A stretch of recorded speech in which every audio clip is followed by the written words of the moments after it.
And away we go, hour number 2 on the tee this April 13th, 2011, our second 2-hour show of the year. I'm Mike Rickard, head of the Hack Nation, across from Judd Gibb, the 5-time IPGA Player of the Year, 2-time Teacher of the Year, and the coach, Jay Horton, the former UAB Blazer, and now in the golf business and enjoying himself and actually getting to watch some golf from time to time. Something that people forget when you're a coach. Especially in the spring and the fall, you guys get zero time to really watch golf or even play that great game. Yeah, like I said, I thoroughly enjoyed having a chance to watch the Masters and just sit down and relax and enjoy every moment of it. We're broadcasting on our flagship ESPN 1700, The Champ. Of course, on the Iowa Sports Connection Radio Network. Great stations like 620 KMNS in Sioux City and 1230 WFXN in the Quad Cities. On television now on 9.2 KCRG in Cedar Rapids, reaching Iowa City, Dubuque, Cedar Falls, Waterloo, and the surrounding area. And right here in central Iowa, of course, our home here at 1801 Grand, WHO TV, 13.2 and Mediacom channels 113, 246, and streaming live on Ustream.tv. And I want to do a little shout-out here. One of our great sponsors over in Newton, Iowa, is Four Seasons Golf Practice Center. You've seen their hat here in the studio all year long. And Dave Peters and his lovely wife, Dawn, she's just recovering from some surgery, so we want to tell her to get well because people want to get over to Four Seasons and work on their game in that portion of the state. And they got great news. They got the only golf simulator in central Iowa, perfect for rainy days and upcoming in the winter.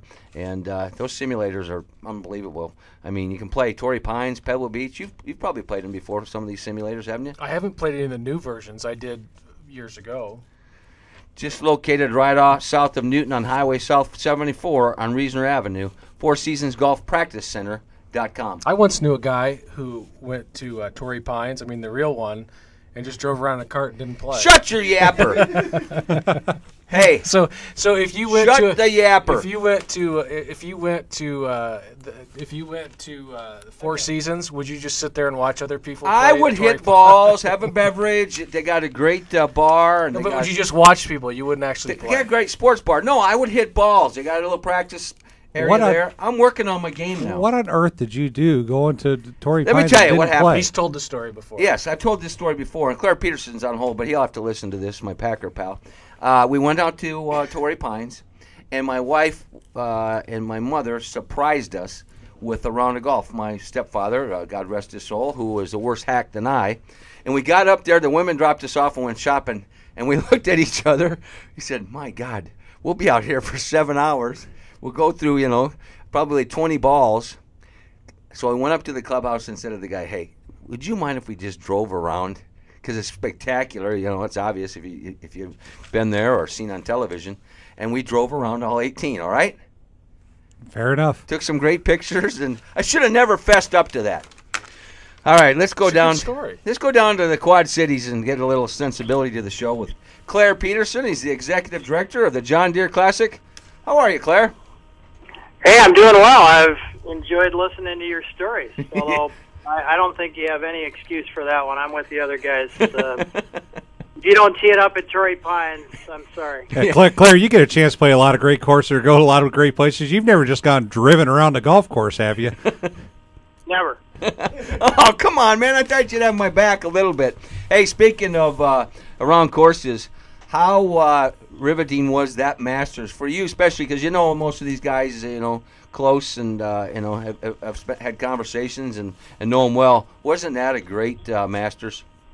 Yeah, it was terrific. As you, I'm sure, have listened to some talk radio and read some stories about, speculating if this might have not been one of the more exciting ones ever, and you could certainly have that discussion. It was fun for me. I had the week before in Houston, I had an unbelievable conversation with Louis Eustace and Charles Schwartzel were right next to each other on the range, and I'd never really met Charles before, but had talked to Louis because if you remember when he won the British Open, the first thing he did with his winnings was buy a big 6,000 series John Deere tractor for his parents' farm in South Africa, and I was kind of needling him about that, saying how, he's our hero back in Moline, and Charles is also, I find out, from a farm, and we were making plans for those guys to come to the Quad Cities, not necessarily to play in the John Deere this year, but to visit the John Deere factories and the world headquarters. And they're just both terrifically polite and wonderful guys to be around. I think everyone got kind of a new appreciation for Schwartzel if you didn't know about him before. So between that and then Jason Day, the young man that we gave an exemption to when he was 18 years old, and he's obviously done really well. It was pretty exciting. You've had a pretty good success rate with some of the exemptions then over there. I think Ricky Fowler obviously before, Jason Day. I mean, that's like I said, a lot of great players have had their start at the John Deere Classic.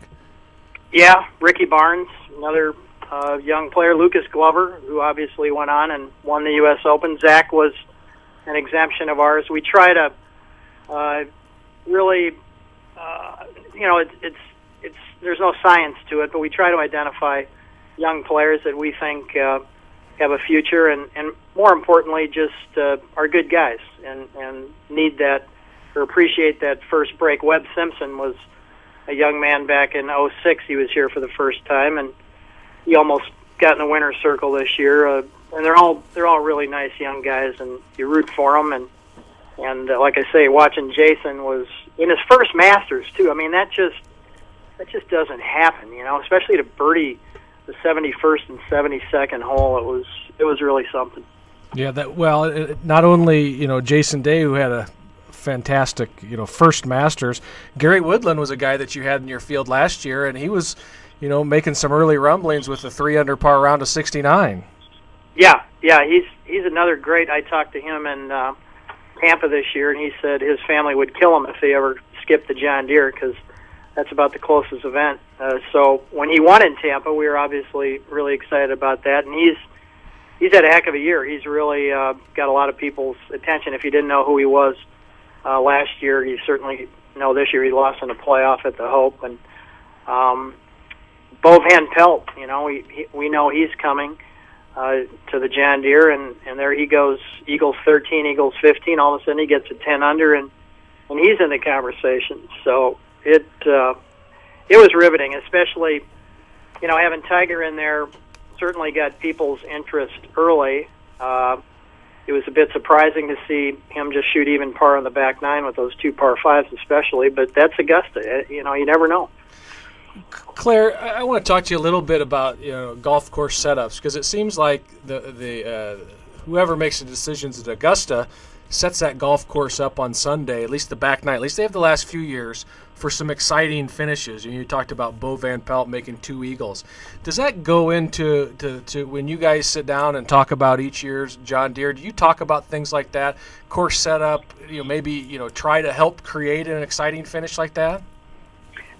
Well, I think using Augusta as an example, they changed their philosophy. Hootie Johnson made that course under his tenure really difficult. I think when Zach won, it was only a handful under par.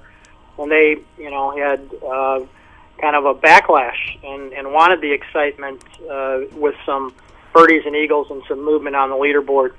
Our golf course really is set up for a very exciting finish, and really the only setup issues for us revolve around green speeds, and that has a lot to do with the weather, how hot it is, how much rain we've had.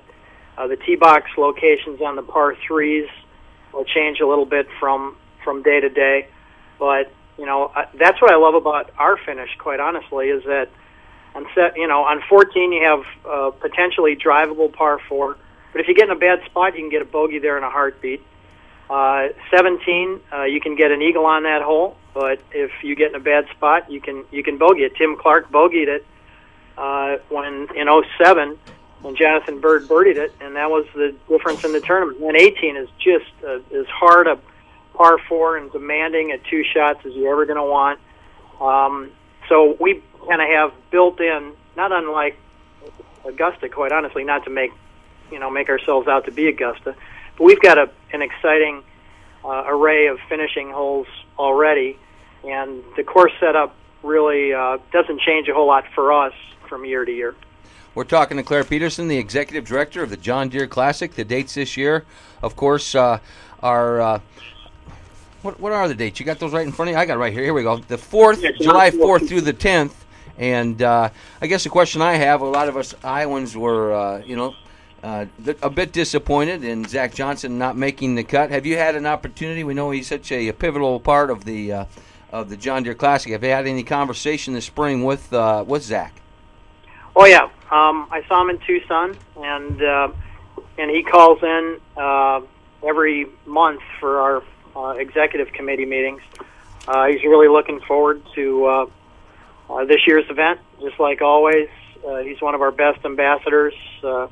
When we never take that for granted, and we're always very appreciative to have a guy like Zach in our field. When you add that to the fact that Steve Stricker, another great Midwestern, down-to-earth, solid, easy to root for guy, was our two-time defending champion, we, right out of the gate are pretty excited about what's going to happen this year.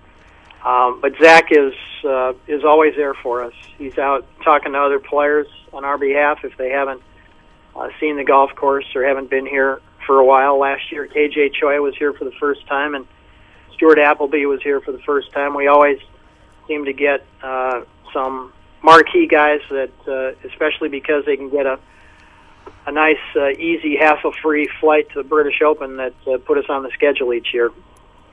Well, we always appreciate you taking time out of your busy schedule to converse with us regarding the John Deere Classic. We're looking forward to another incredible partnership and year, and we'll continue the conversations. If people want tickets, besides listening to our show and winning them in the next couple of months, how do they get a hold of you? The best way is to go on the website, johndeereclassic.com, www.johndeereclassic.com. There's a click and print feature right on the website. It'll give you the latest information on the field as we get closer to the tournament, parking, all those things that you need to know. So we really appreciate being on your show and partnering with you guys. So I guess I'm not invited to come down there and just drive around and look at the track. I'd have to play it, huh? Oh, we'd charge you. You could drive it. We'll charge you full green fee. All right, Claire. Have a great week. We appreciate you joining us on the tee. All right. Thanks a lot, guys. Talk to you later. Clair Peterson, yeah, thanks for embarrassing me with a guy that I thought I had a modicum of some respect, and embarrassing me across the entire now new television audience. You've told the story before. Well, yeah, but I thought everybody forgot about it. And you have to I haven't heard it, and to stick up on your side a little bit, I recruited out there. I didn't get a chance to play the golf course. You bought me a hat. It is an unbelievable sight to be able to just see that area out there. I played the Coronado right next. I played that course, but I just thought. Did you shoot 9 over there, Mike? Shot a carton of balls over there at the Coronado range. What's the proper terminology? I'm the hack. What's the proper terminology? I'm just trying to help you out. Did you play 9 holes? Okay, yes. Did you play golf? I played at 18. Coronado? I played 18. I actually played 18 in Florida. First time, and not putt-putt. I didn't play Smuggler's Cove. I thought it was Pirates Cove. No, there's two. There's Smuggler's Cove. 36-hole facility. And Pirates Cove. Challenging par 2s. A lot of challenging par 2s. I mean, and I told you. Some of that carpet really runs fast. I told you, if you're going to go down there, take your clubs and play. Don't come back and go, oh, I didn't have time. Because I know you had time. I didn't take my sticks, but my cousin had sticks for me. And explained to me before we take a quick break. I grabbed his King Cobra. Wait a minute. What'd you do? King Cobra offset club. How come I was able to hit that offset just straight as an arrow? You know, my whopping 180 drives, 200 drives, but straight as an arrow. Well, is that because I got my face open so much and it comes around? Well, the offset will help. It did help. It will help a little bit. It gives you a little extra time to square that club face up. Well, and it could. Can you get a double offset? Because that's what I want now. yeah. I need a custom-made double offset driver, and then I'll get rid of the women's Callaway. Ladies. Oh, well, they probably make a ladies version of it. I'm done with the ladies. I've taken enough crap about that. Can we mark that? I want that. Mike says he's done with our the ladies. Callaway rep moved to Chicago, so I don't have to use the Callaway. Anybody out there, Pitsy, Dumphy, anybody can help me. I need a double offset driver. And then I think I won't need you, man. I'm just straight as like a rifle shot. I'll be honest with you. Of all the things that I thought that you needed to work on in your game, you are straight. You don't venture out of the fairway too much. No, I don't. Thank heavens. You don't hit it far enough to get out of the fairway. But no, seriously. I hit it far enough up the tee box to get into the short stuff. And I would say that you're a fair putter. Yeah, I'm an average putter, for a hack. Jay, if you've never seen it, he kind of gets into the Palmer squat, It's my old pool instincts. I do have touch. If he ever wore a shirt that you had to tuck in, he'd hitch his pants up, but he doesn't tuck his shirt in, so he doesn't need to hitch his pants up. We'll be back. We're going to take a break here on the Tee on the Iowa Sports Connection. By the way, you haven't said anything about my beautiful shirt. On the Iowa Sports Connection Radio and Television Network.